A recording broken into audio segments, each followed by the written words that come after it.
Hey everybody, in this video, I'm going to be sharing the one-page additional terms document that you need for every single lease. So adding additional terms to a lease document is one way that you can go above and beyond to protect yourself from just what the basic lease agreement protects you from, which on its own is already very strong. However, you can always add specific clauses and language that pertain to your specific rental unit to cover situations that might arise that you want to bring up. What many investors do is they find some lease appendix online or even buy one from some like paralegal online, and then they use that, and these leases take a shotgun approach, and it's got 100 million different clauses in there that covers every possible situation, many of which might not even pertain to your unit. Some clauses on those appendixes might not even be enforceable, and some of them could even get you in trouble with the landlord-tenant board. So a better approach, in our opinion, is just to have a basic Ontario Standard Lease agreement or wherever jurisdiction you are, and then have an additional terms document that covers just some of the basic things that I'm going to cover in this video, and then maybe something else that's specific to this tenancy or this property or the tenants that are moving in. Shout out to paralegal Kelly Hawks, who recently did an Investor Advantage series with us where I discussed all of this with her, and she came up with these great appendixes that most investors would benefit from using in their lease agreement. So on the Ontario Standard Lease, section number 15 is titled Additional Terms, and then there's a checkbox at the bottom of that section on the lease that says there are no additional terms, or this tenancy agreement includes an attachment with additional terms that the landlord and tenant agreed to. So you're just going to check that box if you're going to use a lease appendix. That way it's known in the lease. Okay, let's get into the different things you might want to include on the appendix. So section number 10 on the Ontario Standard Lease already has a section about smoking rules for your property. You can select that there's no smoking rules, or what we recommend is that you select that there's smoking rules and that you clearly spell out what those rules are. So there is a space there for you to put what your rules around smoking are right in that little section, but it's kind of small. So if you need more space, this is where you can use the lease appendix, and you can say, please refer to lease appendix here. You don't want smoking happening inside the property, so you want to make that crystal clear. So no smoking inside the home. That's marijuana, tobacco, cigarettes, cigars, weed, whatever. You just want to make that clear and spell out all those different things and say no smoking allowed in the home. Now, if you want a specific outdoor area that's designated for smoking, that's something you're able to do. And so you can spell out where the designated area would be. And you can also say not within, 9 feet of any windows or door intakes to the property, just to make sure no smoke blows inside if they are smokers. Okay, number 2 is utilities. You want to specify what the exact utility setup is. If your tenant is going to be putting the utilities in their names and paying, if they're going to be paying for a certain percentage of the property, like 40% or 60% of the utility usage, you want to spell that out. On the Ontario Standard Lease, section 6 is titled Services and Utilities, and there's a whole section dedicated to this. So if you're able to, you can squeeze all the writing into this section, and you don't need that additional terms document if you can get it right on the lease. But again, if it's too small, then put it on the additional terms. You just want to make it crystal clear what the expectations are, who is paying for what, and how it will be paid, and just make that crystal clear so that there's no objections later on over who should be paying for what. For the utility setup, you should also specify a timeline for utilities to be set up for the property. For example, I would just have them agree to it in the utilities section that they will set up the utilities before taking possession of the property. And I would specify that the tenants must keep the utilities in good standing during the length of the tenancy agreement. Okay, the third thing is excluded areas. If there's a shed, storage room, garage, anywhere on or in the property that you don't want the tenants using that space, you have to clearly designate that in the lease. A verbal agreement isn't enough. It's not enforceable. So you just want to put that in the lease agreement if there's a designated area that's off limits. Otherwise, it's assumed to be part of the unit and the tenancy. Number 4 is electric vehicles. Now, this is something that's not too common, to be honest. However, with more and more people getting electrical vehicles, you might want to include in additional terms specifying what you're okay with. If you don't want tenants plugging in electric vehicles, you should specify no electric vehicle charging is permitted on the property without landlord consent. If permission is granted, an additional monthly fee applies. Number 5 is snow removal and grass cutting. So you can outline your maintenance expectations and ask the tenants to take care of the grass, to take care of snow removal, but at the end of the day, the onus is on you as the landlord to maintain the property. However, if their inaction leads to a city fine, you might be able to enforce that by saying, hey, look, the tenant agreed to take care of the property, and they would have to be responsible for that fine. In addition, instead of just a vague verbal agreement, it's much better to put it in writing that it's expected that the tenants take care of the lawn or the snow removal if you're going to ask them to do that. Generally, it's not really an issue. However, it's something that you definitely want to spell out in the services and utilities section or on that additional terms agreement. And if it's a multi-unit situation, you want to spell out which unit is responsible for which area of grass or which side of the driveway for snow removal. That's pretty common as well in like duplex scenarios. Number 6 is pets, every landlord's favorite thing. So you can't outright ban pets. However, if there's a legitimate reason, like a tenant in another unit has a severe medical allergic reaction to pets, then that could be enforceable as a clause in the lease agreement. So that's something you definitely want to include if it's a multi-unit situation where the house is shared and you want to make it clear that no pets will be tolerated because of the medical condition. However, this must be documented and you have to be able to prove that you made the tenants aware of the allergy before they took possession of the property and that the pet's presence is causing an issue. Now let's get into multi-unit home situations specifically. Real estate investing isn't always easy, but it can be relatively simple. And that's where the Rockstar Inner Circle comes in. Look, there's a lot of real estate investing information out there these days. That's why it's so important to pick your sources wisely. And even though investing isn't always going to be the easiest process, it does not have to be super complicated. That's where tried, tested, and proven strategies like the ones that Rockstar members use come into play. Everything shared in the Inner Circle is built from firsthand on the streets experience in the current market. It's all up to date, things that people are actually implementing today. In fact, the ongoing courses are delivered live, so they're always up to date with the absolute latest real life experiences.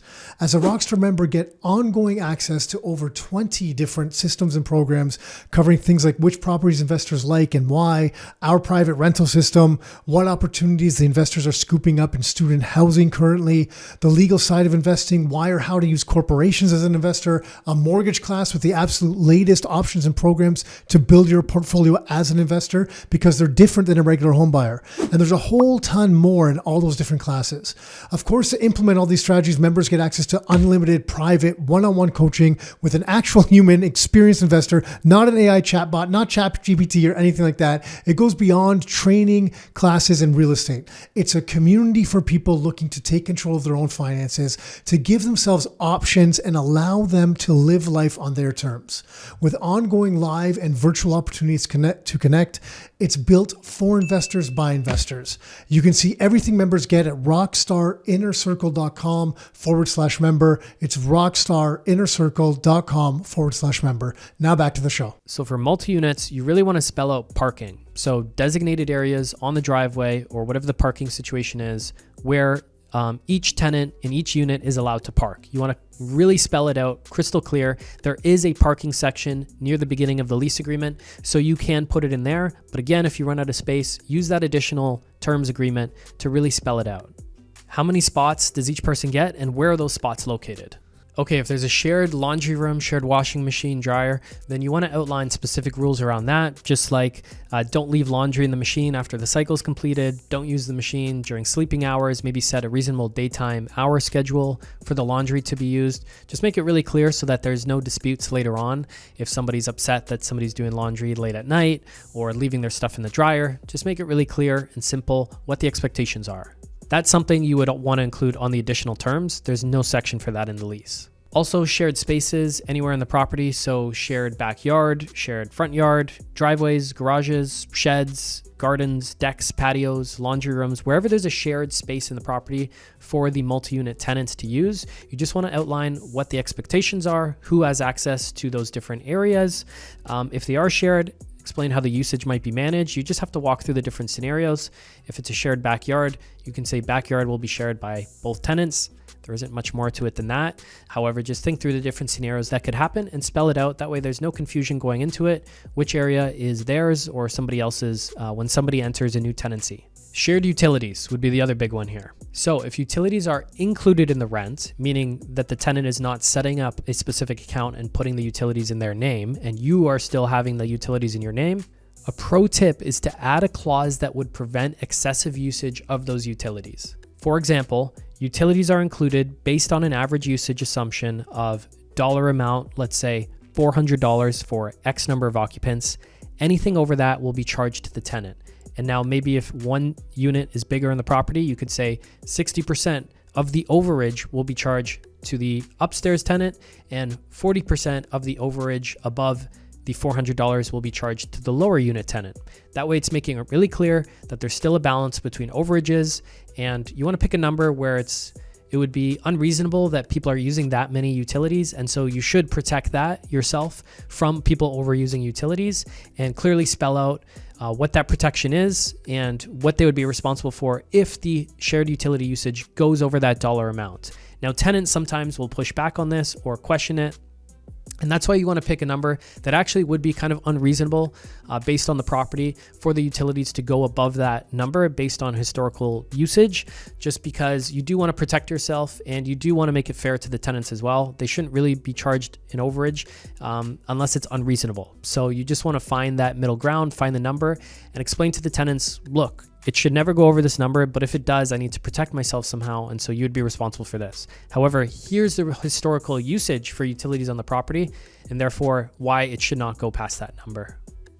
If the tenant is paying the utilities in multi-unit properties, unless you have separate meters, the utilities remain in the landlord's name. So in the additional terms agreement, you need to be clear about expectations around how you're going to send the tenant a copy of the bill, because by law you have to.